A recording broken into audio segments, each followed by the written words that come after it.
زمزم کے کنویں کی ملکیت حاصل کرنے کے علاوہ عبد المطلب کی زندگی کا دوسرا اہم واقعہ ابرہہ کا بیت اللہ پر حملہ ہے۔ تاریخ میں اس کو واقعہ فیل کے نام سے یاد کیا جاتا ہے۔ ابرہہ ایک عیسائی سردار تھا۔ شاہ حبشہ نجاشی کی طرف سے یمن کا حاکم تھا۔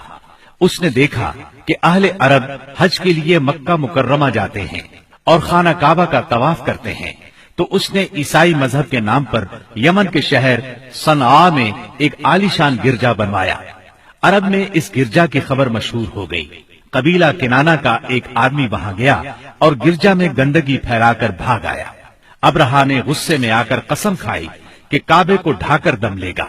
چنانچہ وہ ایک لشکر جرار لے کر مکہ مکرمہ کی طرف روانہ ہوا۔ راستے میں عرب کے جس قبیلے نے بھی مزاحمت کی، ابرہہ نے اسے تہہ تیغ کر ڈالا، یہاں تک کہ وہ مکہ معظمہ کے قریب پہنچ گیا۔ وہاں کے لوگوں کو اپنے ارادے سے خبردار کرنے کے لیے اس نے اہل مکہ کے جانور پکڑ لیے۔ ان جانوروں میں عبد المطلب کے 200 اونٹ بھی تھے۔ عبد المطلب کو ابرہہ کی چڑھائی کی خبر ملی تو وہ خانہ کعبہ کی دیواروں سے لپٹ گئے اور رو پڑے، اللہ سے اپنے گھر کی حفاظت کی دعا کی۔ قریش کے چند سرداروں کو لے کر ابرہہ سے ملنے کے لیے گئے اور اس سے اپنے اونٹوں کی واپسی کا مطالبہ کیا۔ ابرہہ ان کی بات سن کر حیران ہوا اور بولا، تم نے اپنے اونٹوں کی واپسی کی تو بات کی، کعبے کے متعلق ایک لفظ بھی نہیں کہا۔